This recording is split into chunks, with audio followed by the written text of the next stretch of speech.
시골 교회에서 세계적으로 유명함을 인정받은 이 한국의 젊은 성악가가 이 작고 초라한 시골 교회에 방문하게 되었습니다.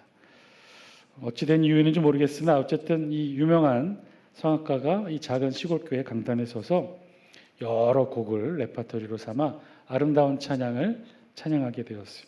성악 발성으로 기교 있는 여러 가지 모습으로 아름답게 찬양을 합니다. 완벽한 고흡, 엄청난 성량으로 예배당 가득 이 세계적으로 유명하게 인정받는 젊은 성악가의 찬양이 울려 퍼졌어요. 그런데 그 찬양을 듣는 성도들의 반응은 의외로 싸늘했어요. 그냥 신기한 한 번도 보지 못했던 오페라를 구경하듯 그렇게 쳐다보며 박수만 칠 뿐이었어요. 이 성악가가 준비한 순서가 다 끝나고 마지막 사회자의 소개로 그 교회 장로님 한 분이 나와서 찬송을 부르게 되었답니다. 그런데 그 장로님의 찬양은 반주도 맞지 않고 박자도 엉망이고 음정도 따로 노는 그런 찬양이었어요. 나 같은 죄인 살리신 그 찬양을 장로님이 이렇게 불렀던 거예요. 그런데 놀라운 일이 벌어집니다. 맨 앞자리 권사님들 주름진 손으로 연신 눈물을 닦기 시작했어요. 뒷자리에서 꾸벅꾸벅 졸던 청년들도 고개를 숙이며 같이 눈물을 흘렸어요. 온 교회가 순식간에 눈물바다가 되었습니다. 이 과정에서 충격받은 사람이 한 사람 있었어요. 그 사람이 누굴까요? 성악가가 충격을 받았어요. 화도 나고 예배가 끝나서 성도들에게 물었답니다. 아니, 제 노래에는 다들 굳어 계시더니만 왜 저렇게 음정도 틀린 장로님의 찬양에는 왜 우시는 겁니까?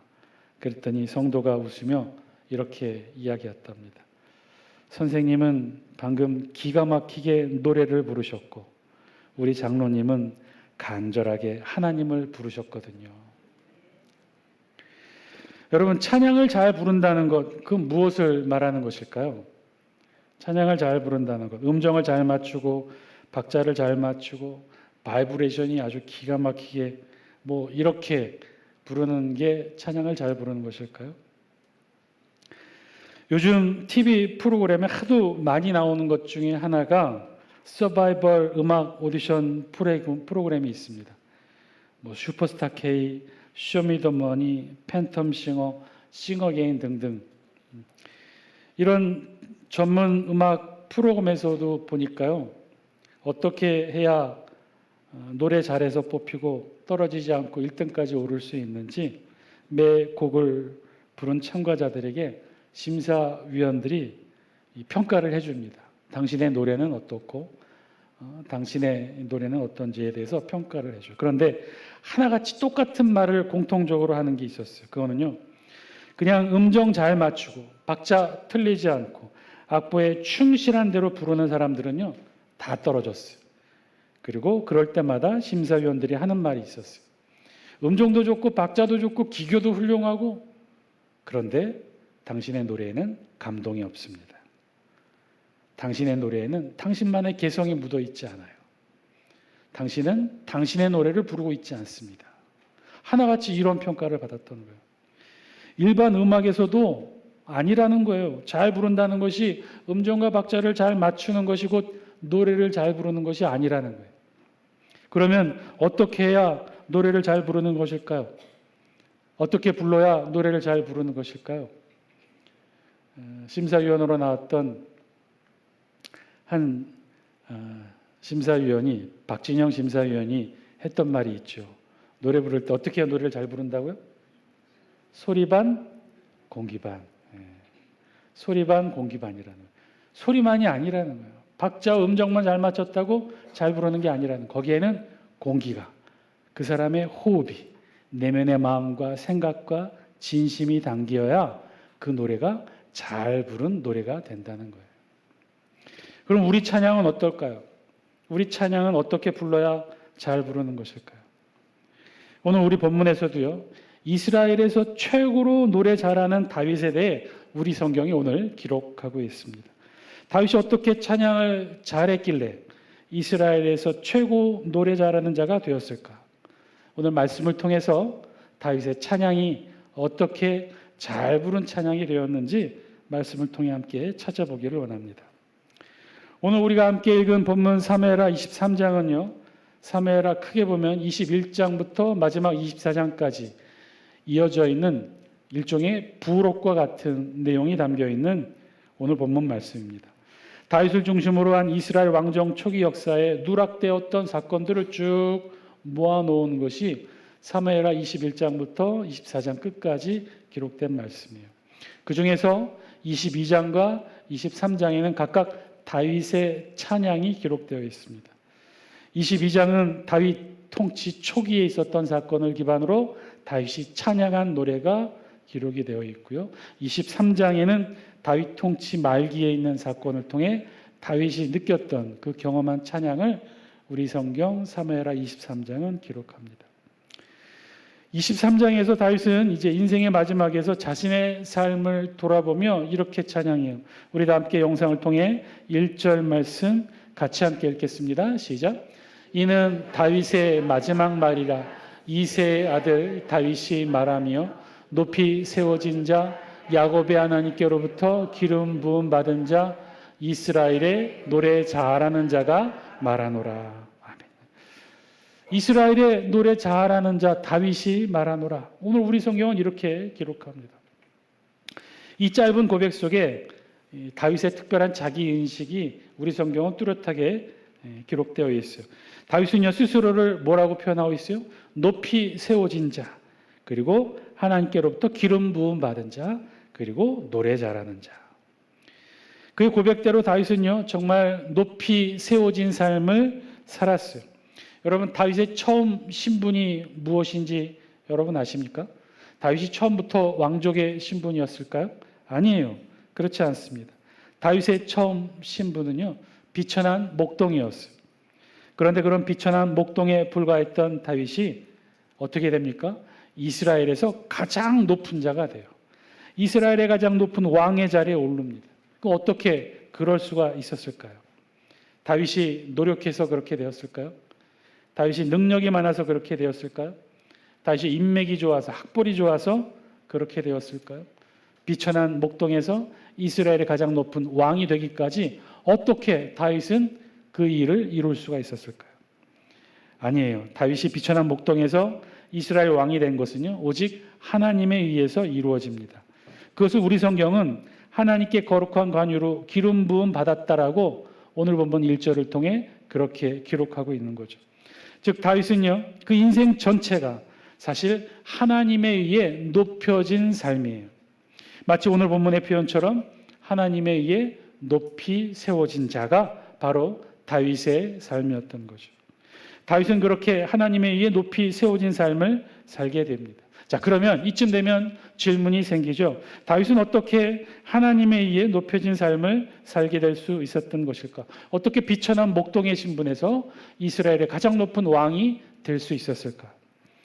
이 질문을 하지 않을 수 없는 것이 사실 다윗의 삶을 우리가 쭉 사무엘상하 말씀을 통해 살펴보아서 잘 알고 있기 때문에 그렇습니다. 다윗의 삶, 그렇게 생각만큼 다윗이 이룬 업적만큼 거룩한 삶 살지 못했어요. 온전한 삶 살지 못했습니다. 사실 우리 성경을 통해 다윗은요 우리 성경을 통해 아주 생생하게 그의 치부와 죄악된 삶까지도 우리 성경이 다 기록하고 있어요. 여러분 다윗이 어떤 삶을 살았습니까? 물론 처음에 순종하고 말씀대로 찬양하는 삶을 다윗이 살았어요. 그러나 후반부에 다윗이 어떤 삶을 살았습니까? 다윗 인생 최고 어려웠던 그 시기, 바로 밧세바 간음 사건을 다윗이 저지르죠. 다윗은 밧세바를요 남의 아내를 강제로 취했습니다. 그뿐 아니에요. 그의 남편 우리아를 교묘하게 청부 살인까지 하게 됩니다. 이어지는 우리 사무엘하 24장에서는요 다윗상의 마지막 사건, 인구조사를 하는 사건이 있었어요. 하나님의 능력을 더 이상 믿지 못해서 자신의 능력이 얼마큼이 됐는지 칼을 들어 싸울 수 있는 전국의 이스라엘 백성의 숫자를 많은 신하들의 반대에도 불구하고 직접 인구조사를 실시했던 거죠. 사실 다윗의 삶은요 거룩하거나 우리와 다른 특별한 삶을 살았다는 건 아니에요. 어떻게 보면 평범한 우리의 성전과 같은 삶을 살았던 인물이 다윗이었어요. 우리처럼 똑같이 죄를 짓고 우리처럼 똑같이 허물이 있는 삶을 살았던 것이 다윗이었다는 거예요. 그런데 놀라운 사실은요, 하나님은 그런 다윗을 버리지 않으셨어요. 다윗 언약을 통해 그를 세상에서 가장 존귀한 이름으로 만들어 주셨어요. 그리고 마지막 순간까지도 하나님은 다윗을 붙드셔서 하나님이 높이 세워진 이스라엘의 왕의 자리를 지키도록 하나님이 붙드십니다. 그럼 도대체 무엇이 다윗으로 하여금 이렇게 끝없는 하나님의 사랑과 축복을 누리게 할 수 있었을까? 오늘 본문은요, 이 사무엘하 23장 1절과 2절 다윗의 찬양의 고백을 통해 그것이 무엇이었는지를 오늘 우리 성경이 그 비결을 두 가지로 알려주고 있어요. 첫 번째 비결은요, 1절 하반절에 있는 말씀이에요. 우리 다 함께 오늘 본문 사무엘하 23장 1절 말씀 영상을 통해 같이 함께 읽겠습니다. 시작. 이는 다윗의 마지막 말이라 이새의 아들 다윗이 말하며 높이 세워진 자 야곱의 하나님께로부터 기름 부음 받은 자 이스라엘의 노래 잘하는 자가 말하노라. 다윗의 고백을 통해 다윗이 왜 그렇게 하나님으로부터 높이 세워짐을 받았는지 그 비결 첫 번째, 그것은요, 다윗이 이스라엘의 노래 잘하는 자였다는 거예요. 다윗이 이스라엘에서 가장 노래 잘하는 자였다는 거예요.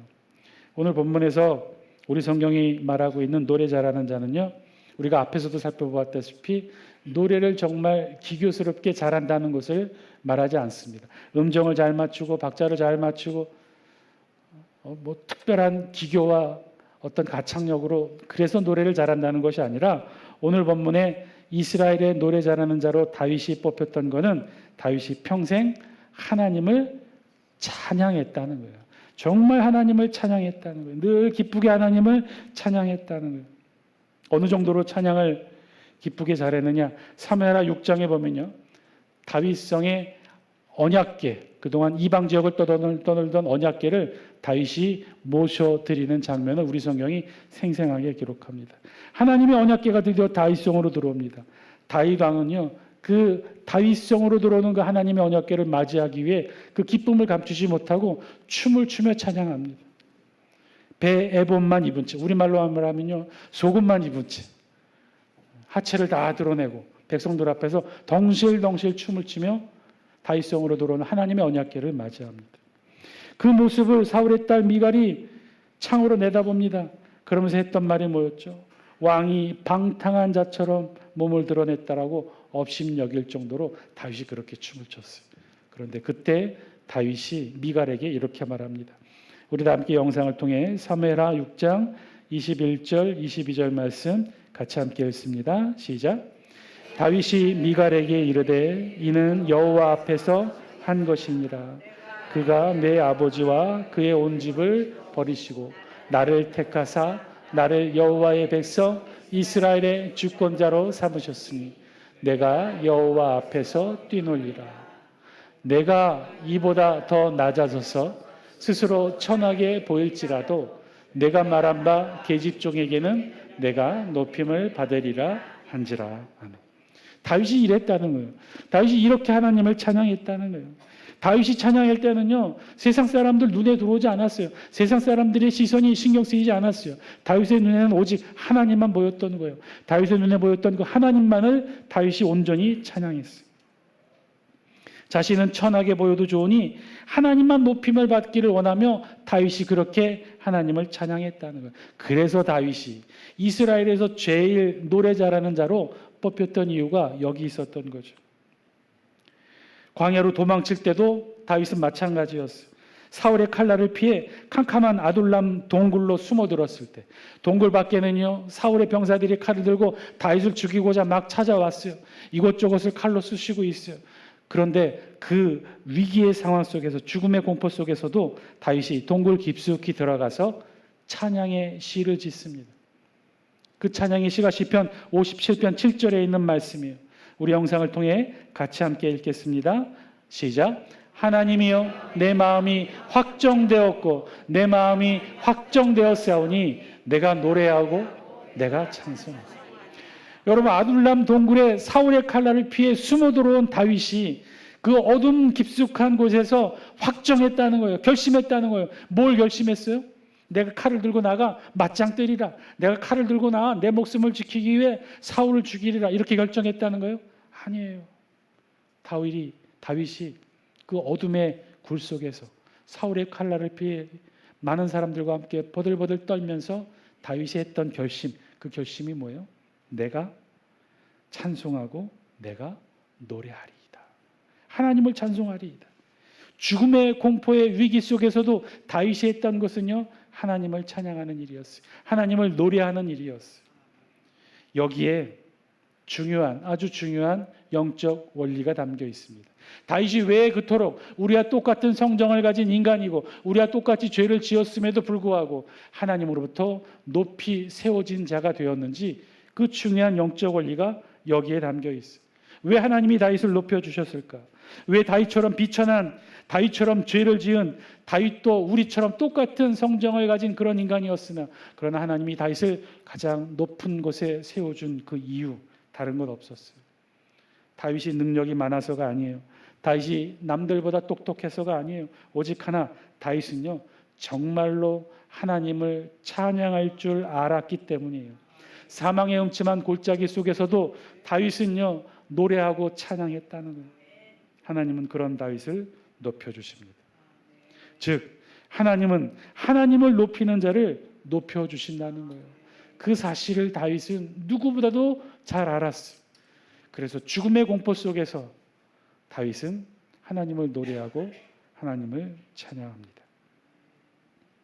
그런 다윗에게 하나님은 이스라엘에서 가장 존귀한 왕으로 높여주죠. 우리 성경 사무엘상 2장 30절에 있는 말씀처럼 나를 존중히 여기는 자를 내가 존중히 여기고 나를 멸시하는 자를 내가 경멸하리라. 다윗은 이 말씀대로 일생을 하나님만을 높이며 하나님만을 찬양하는 삶을 살았어요. 그리고 하나님은 그런 다윗을 이 세상에서 가장 높은 지위로 올려주십니다. 기독일보 2021년 8월 2일자 기사입니다. 기사에 보면 이렇게 기록되어 있어요. 승리의 포도주보다 주님께 헌신하는 삶이 어느 올림픽 영웅의 고백. 기사의 내용은요, 1924년 파리 올림픽의 한 선수를 소개하는 것으로 시작합니다. 그는 영국의 100m 육상 대표 선수였어요. 에릭 리들. 영국 육상 국가대표 100m 선수였어요. 영국을 대표하는 강력한 우승 후보이기도 했어요. 당시 전 세계 육상 100m, 전 세계에서 가장 빠른 사람은 미국이 아니었어요. 영국 에릭 리들이 그 챔피언 자리를 차지하고 있었어요. 영국 모든 사람들, 영국에 있는 모든 국민들은 그런 에릭 리들을 사랑했어요. 그리고 이번 1924년 파리 올림픽에서도 영국의 금메달, 100m 금메달을 안겨주기를 모든 국민들이 소망하고 기대했어요. 그런데 뜻밖의 일이 일어납니다. 주최국 프랑스 혁명 기념일과 맞물려 육상 경기 일정이 갑자기 재조정이 된 거예요. 그래서 가장 인기 있는 육상 100m 경기가 그만 일요일로 재조정되어 잡히게 된 거예요. 에릭 리들은 독실한 크리스천이었어요. 그래서 이 변경된 경기 일정에 심각하게 고민합니다. 그리고 결단을 내립니다. 영국 웨일즈 왕자를 찾아가고 영국팀 총감독을 찾아가 강력하게 설득하고 선포하고 나왔어요. 나는 이번 1924년 파리 올림픽 100m 결승 경기에 참여하지 않겠노라. 이유는 단 하나, 주일에는 달릴 수 없습니다. 이 말로 에릭 리들은 100m 경기를 포기합니다. 그리고 100m 경기가 진행되는 바로 그날 에릭 리들은 근처의 교회에서 주일 예배에 참석해요. 이 일로 그는 순식간에 영국 언론으로부터 배신자라는 불명예를 얻게 됩니다. 영국 언론과 영국 국민 모두가 이 에릭 리들을 증오하기 시작해요. 미워하기 시작해요. 그런데 그 후에 어떻게 되었을까요? 에릭 리들은요, 그 모든 비난을 다 듣고 주일 다음 날 열리는 경기 종목, 자신의 주 종목도 아닌데 한 번도 뛰어본 것도 아닌데 200m 경기에 출전합니다. 그리고 모두의 예상을 뒤엎고 이 경기에서 동메달을 따게 돼요. 그리고 이어서 금요일에 열리는 100m, 400m 경기에도 참석하게 해달라고 감독을 찾아가 부탁합니다. 유례 없는 일이었어요. 왜냐하면 100m 달리기와 400m 달리기는 처음부터 그 내용이 전혀 달랐어요. 훈련 방법도 달랐고 달리는 방법도 달랐어요. 유례 없는 일이었지만 감독은 허락합니다. 그렇게 진행된 대망의 400m 육상 결승. 이날 그 누구도 에릭 리들에 주목하지 않았어요. 그의 주종목도 아닐 뿐더러 이미 400m 이 경기에는요, 쟁쟁한 금메달 후보가 널려 있었기 때문에 그래요. 경기 시작 직전 에릭 리들은 자신의 담당 안마사가 건네주는 작은 쪽지를 받습니다. 그리고 그 쪽지에는 이렇게 적혀 있었어요. 나를 존중히 여기는 자를 내가 존중히 여기고. 사무엘상 2장 30절. 출발 신호가 울리기 무섭게 에릭 리들은 전력 질주합니다. 400m 경기에서 에릭 리들은 마치 자신의 주 종목 100m 경기에 달리기 하듯 전력 질주를 하기 시작했습니다. 400m 모든 참가하는 참가자들보다도 유독 뛰어나게 100m를 질주합니다. 모든 전문가들은 그런 에릭 리들을 비웃었어요. 분명히 후반에 지쳐서 체력이 바닥날 것이라고 여겼던 거죠. 그런데 에릭 리들은 400m 내내 같은 속도로 달리며 1등으로 결승점에 들어옵니다. 우리 두 번째 사진 보여주실래요? 여러분들이 보시는 사진의 맨 왼쪽, 에릭 리들의 마지막 들어올 때 특유의 폼, 상체를 젖히고 고개를 들어 하늘을 쳐다보며 입을 벌린 채 들어오는 1등으로 들어온 이가 바로 에릭 리들이었어요. 나중에 인터뷰에서 에릭 리들은 이렇게 그 승리의 비결을 밝힙니다. 처음 100m는 내 힘으로 최선을 다해 100m 달리기 하듯 달렸고 나머지는 하나님의 도우심으로 더 빠르게 달렸습니다. 세계를 놀라게 한 그는요, 전보다 더 유명 인사가 되었고, 그리고 마지막에 많은 사람들의 만류에도 불구하고 호련히 중국 선교사로 떠나게 됩니다. 당시 1930년, 40년대 중국은 온통 혼란 그 자체였어요. 그때 중국 선교사로 에릭 리들은 떠나게 됩니다. 그때 남긴 말이 이 신문 기사의 제목이었어요. 승리의 포도주보다 주님께 헌신하는 삶이 더 중요합니다.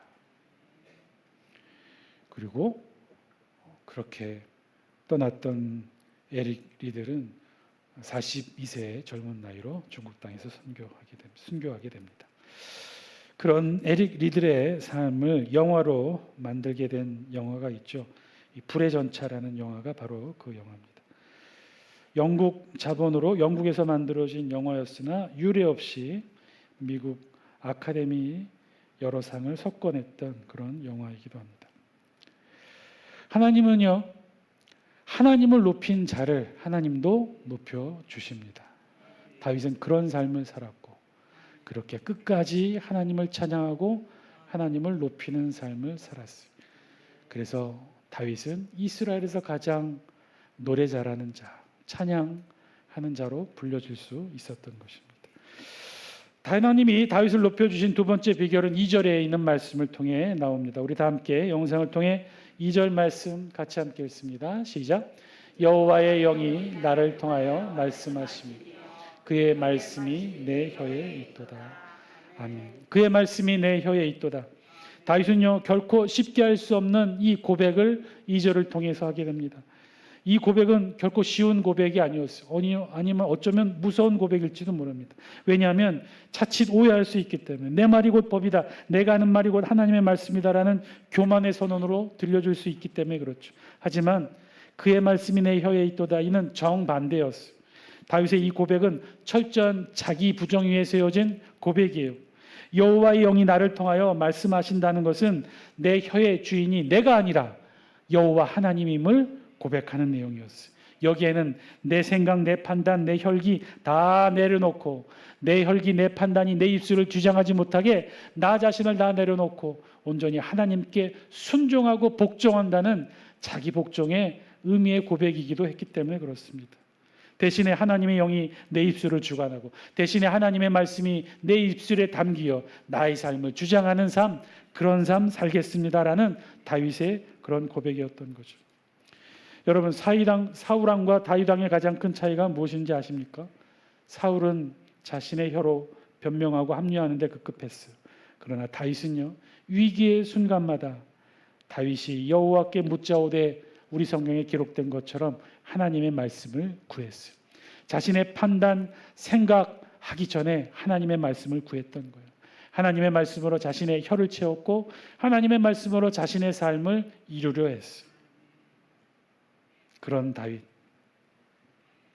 다윗을 하나님은 높여주십니다. 가장 높은 자의 삶으로 높여주십니다. 이것이 다윗에게 지독한 허물이 있었음에도 불구하고 하나님 마음에 합한 자로 불리며 세상에서 가장 존귀한 자로 높임받는 결정적인 이유, 여기에 있었던 거예요. 사랑하는 장숙기 성도 여러분, 오늘 말씀을 통해 우리에게도 들려주시는 하나님의 음성, 저와 여러분 들을 수 있기를 바랍니다. 우리 앞에도 하나님이 계십니다. 하나님이 만드신 이 세상을 지금 하나님이 동일하게 다스리시고 섭리하시고 이 세상 가운데 하나님이 저와 여러분들을 인도하시고 이끌어 주십니다. 이 세상 가운데, 그래서 우리가 바라봐야 될 것은 풍랑과도 같은 이 험한 세상이 아니라 그 속에서도 이 세상을 다스리시고 우리를 인도하고 이끄시는 하나님을 다윗처럼 볼 수 있어야 합니다. 그 하나님을 바라보시고 그 하나님만을 찬양하고 그 하나님의 말씀만을 입에 담으시는 여러분 되시기를 주의 이름으로 간절히 축원드립니다. 어떤 비행기가 심한 난규류를 만나 아주 심하게 요동쳤습니다. 안전벨트로 매여있는 승객들조차 공중으로 떴다가 내려앉는 아주 심한 난규류를 만나 두려움에 떨었어요. 그런데 그 두려움 속에서 한 승객이 재미있는 모습을 보게 됩니다. 한 꼬마가 앉아 있었는데 똑같이 어른들도 두려워하는데 이 꼬마는 전혀 두려워하지 않는 거예요. 콧노래를 흥얼거리며 그림책의 연신 재미있게 그 공포 속에서 그림을 그리고 있었어요. 안전하게 착륙한 후에 승객이 그 꼬마에게 물었답니다. 얘야, 무섭지 않았니? 그랬더니 꼬마가 말합니다. 아니요, 하나도 무섭지 않았어요. 왜냐하면 우리 아빠가 이 비행기의 기장이거든요.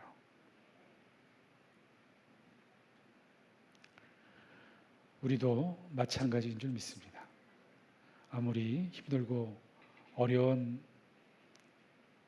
상황이 우리를 에워싼다 하더라도 그 속에서 상황을 보는 것이 아니라 그 상황을 다스리시고 섭리하시는 하나님을 볼 수 있다면 우리도 다윗처럼 그 하나님만을 찬양할 수 있을 줄 믿습니다. 그 하나님의 말씀만 우리의 혀에 담고 하나님의 말씀에 온전히 순종하는 삶을 살아간다면 우리도 이 세상 가운데 하나님을 찬양하고 그래서 하나님이 우리를 높여주시는 복된 삶 저와 여러분 다 누리시기를 주의 이름으로 간절히 축원드립니다.